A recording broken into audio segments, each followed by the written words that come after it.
You know, the first day he comes into training, you're thinking, oh dear, this guy might not be here long. He's just got everything, absolutely everything. It's almost sometimes too easy for him. I mean, you can try and run him, he'll out-sprint you. You can try and out-muscle him, he'll beat you physically. The way he performed over the last few seasons has been world class. Driving in, beating 2-3 men, scoring goals, taking free kicks, and he looked a threat every time he got on the ball. We're all happy to have you here at Liverpool. Yeah, you're an amazing person.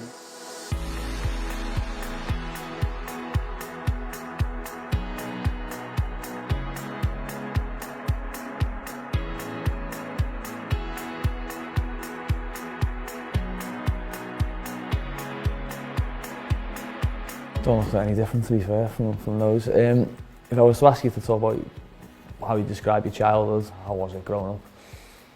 I had a great childhood. You know, I was playing outside on the streets a lot. I have a little brother, I have a little sister as well. My brother is 2 years younger than me, and at that time, playing outside was, you know, was it. Of the two of us, he was most of the time the goalkeeper, so I just, you know, tried to score some goals on him, and I was always trying to be active, playing different sports, whether it was sort of baseball kind of games or basketball, badminton, and then football. Obviously, it was great. You know, I was 2 years at my club in the neighborhood, what you just saw in the picture, Radius 19, and then I went to Willem II, who I played for 10 years, and I enjoyed every bit of it. It was amazing. Hi Virgil, allereerst gefeliciteerd met het geweldige succes van Liverpool, het winnen van de Champions League. Dat is natuurlijk waar heel veel spelers alleen maar van kunnen dromen. Je hebt het gedaan. Dat is goed voor het Nederlandse voetbal, daar heeft iedereen baat bij. Ik ook, hier in Oezbekistan. Dus ga ermee door en ik wens je heel veel succes met het voetbal, maar ook persoonlijk vlak met je familie. En ik hoop je ooit nog eens in levende lijven te zien. Tot ziens. Hoi. Groningen made your debut there. That's Peter Hoekstra who gave you that. What was that experience like, finally becoming a professional playing in the Dutch league? Yeah, it was unbelievable. You know, I lived obviously down south in Holland. You know, everything was just there, and then I decided, you know, to make the step all the way up north. If you compare it to England, it's probably from Liverpool to, I don't know even what you say, Norwich or something. Still far, but for us it's like from one way to all the way to the other, and it was a total switch. I lived on my own. I enjoyed every bit of it, to be fair. In the beginning it was tough. I didn't have my driving license, so I went to training on the bike every day. I was a bit lazy with getting my driving license. I wasn't even involved in the first team, and luckily towards the end of the season I got slightly more involved, and I was happy to make my debut then. You know, to see him, I didn't see him for a long time, so it was nice to see. I didn't even know he was there, but yeah, I hope he's all good. And what I say, you know, I'm always grateful for the people that helped me throughout the way. Hi Virgil. Yep. I'm Scott from Celtic. Do you remember me? At the time, nobody really knew too much about him. Then 2-3 months into the season, all the lads were like, this guy is a player. And then you start speaking to the manager, you start speaking to other people, and it just becomes the Rolls Royce of the team. I mean, he's the best in the world, you know, and he could go and play for any club now, you know, but I think he looks very happy at Liverpool, and why wouldn't he be? You know, 2 Champions League finals, and you know, great Premier League run last year, and another great Premier League run this year. Yeah, Celtic, what a time it was. Yeah, obviously, before I made the transfer to Celtic, you're gonna look at the team. Obviously, everyone knows, I think, Scott Brown anyway. So before I arrived there as well, I was like, how would he be? Would he be that crazy as well as outside the pitch as he's on? The way we played as well, you know, most of the time we had more than 60% ball possession at least. We were attacking the whole time, and that's something that I've never experienced in my previous career. You know, I was always at teams that had the ball at times, but you know, were more defending than attacking. And if you draw, it's not good enough. You know, you have to win. If I'm thinking back now, I think the game we've played against Ajax in the Champions League in my first year, I think the atmosphere was outstanding. We won, I think, 2-1 the atmosphere is something that you never forget, you know, that gives you that extra lift, and you know, it was very special.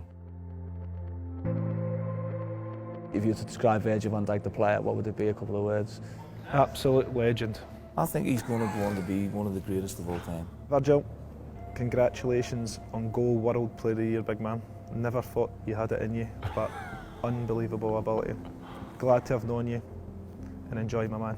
You've come a long way since the bounce game here at Lennoxtown against Carlisle, but we never doubted that your progress would be as superb as it is. You've been a magnificent servant to your club so far, and you're doing wonderful things with Liverpool. Congratulations and have a great night. Nice messages. Yeah. Nice words, yeah. You know, those two definitely have played a part in it, and yeah, I think Bruni is making jokes about being a legend, but he's a legend himself. So you know, always thankful for those words, and that's the only thing I can say, I think.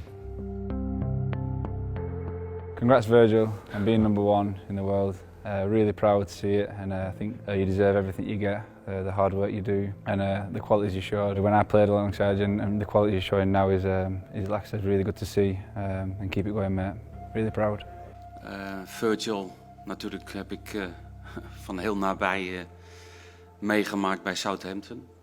Geweldige move gemaakt naar Liverpool en ja, is daar, ik wil niet zeggen de koning, maar bijna en ontzettend belangrijk in zijn persoonlijkheid, in dat team.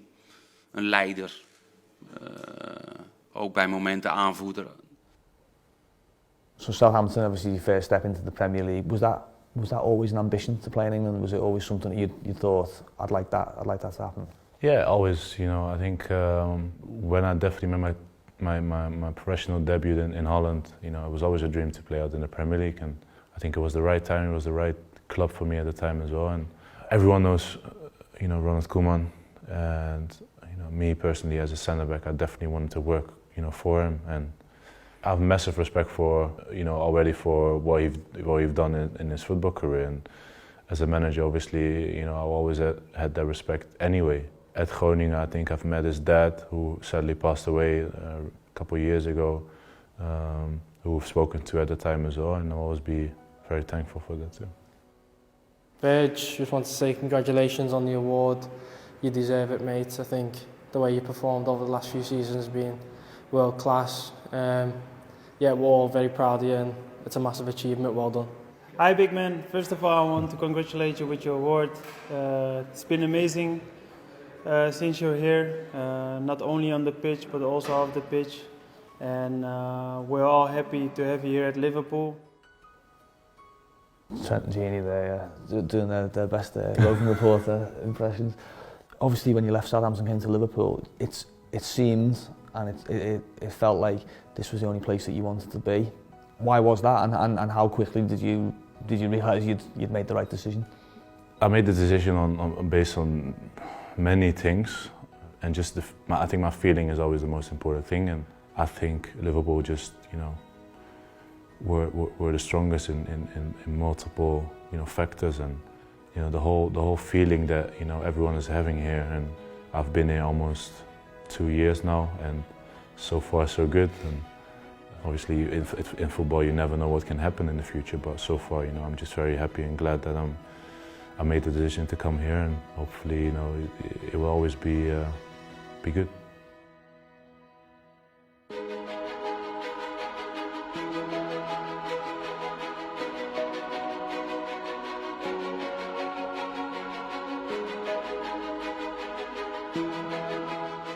You said so far so good. I mean, you've had 2 Champions League finals in a season and a half. You've had a record-breaking Premier League.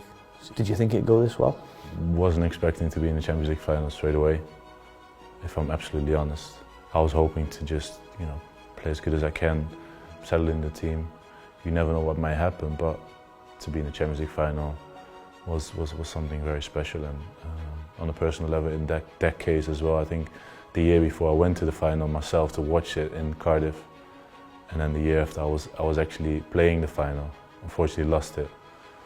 What I felt before the final in Madrid is that I don't want to walk through that lap of honor, like, you know, the guard of honor, you know, getting your silver medal.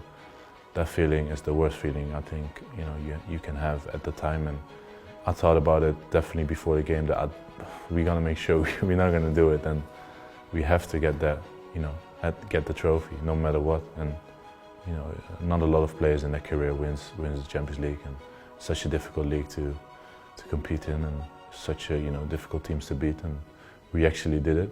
And I think we will always be remembered also in Liverpool history for that. The moment that definitely plays in my mind is the moment when Divo scored the goal, and I knew it was done, and I was laying flat down on the ground, and the final whistle is just tears in my eyes, and just from so much joy. And there are a lot of players in the team that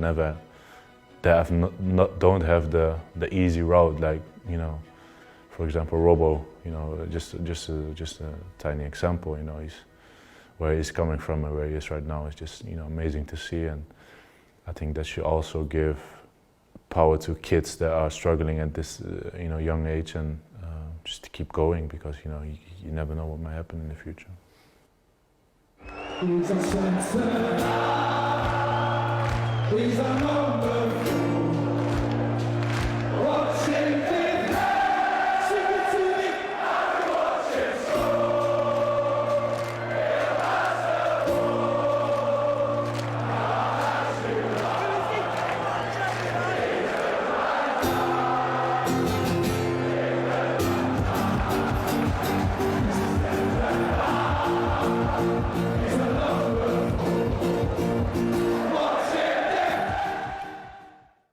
You must have a big head watching something like that, eh? What a song, yeah. What a video, actually. I think a couple of my family members were in that crowd at the time, and I saw that video actually. I think it was before pre-match or after pre-match on the final, and I think I couldn't properly, because normally we sleep, after.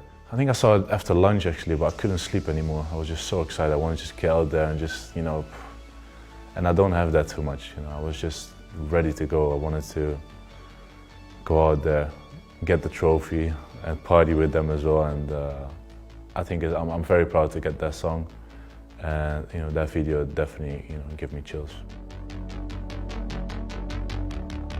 Yeah, no, well, what can I say? I can write a book about his skills, about his strength, and how much I like him, what a fantastic person he is, and so young, already so mature, so strong, all good.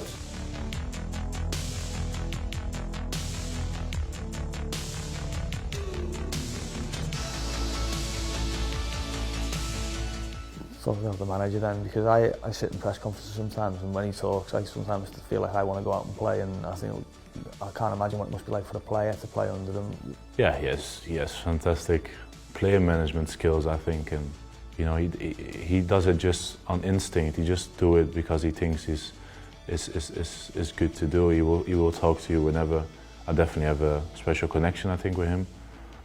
And what I said before, I will always be grateful for him making sure that I was gonna come here. And yeah, he's just a fantastic, complete manager with a clear plan, and the whole philosophy of the club with him, with the staff, with the players. It's all one, and I think that's very important at the football club. And hopefully, we can achieve more things all together. You're an amazing person. It's difficult to say a lot of good things about you, but I'm happy that I have you as a teammate. Not only here, I'm also lucky to have you as a teammate at the national team. And I hope this will be the first of many. Yeah, congratulations and good luck for the rest of your career.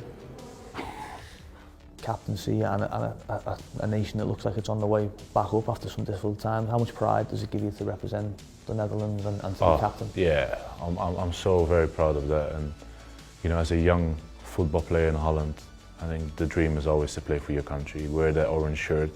To actually make my debut against Kazakhstan away was unbelievable, and give me so much good feelings, proud moments. And obviously we've known difficult times, but at the moment it's looking good at the moment, and we have to keep working, stay humble, and get back to participating in tournaments. And for now, I'm just very happy and proud to be the captain of our nation. And hopefully lead the boys on in the next tournaments.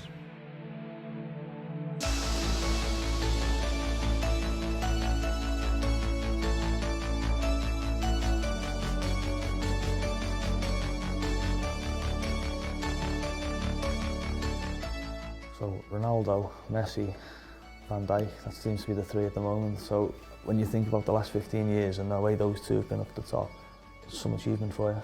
Yeah, you know, very proud, and it can only happen with the achievements we do at the club, the collective achievements, and to get recognition for that is just outstanding. And maybe now I won't really, you know, understand how big it is because we are so busy, and you know, it just comes at me, and I'm just absorbing everything. And I think there will be a time where I definitely realize, you know, what's going on. And for now, I'm just, you know, very proud to be, you know, to be in that bracket.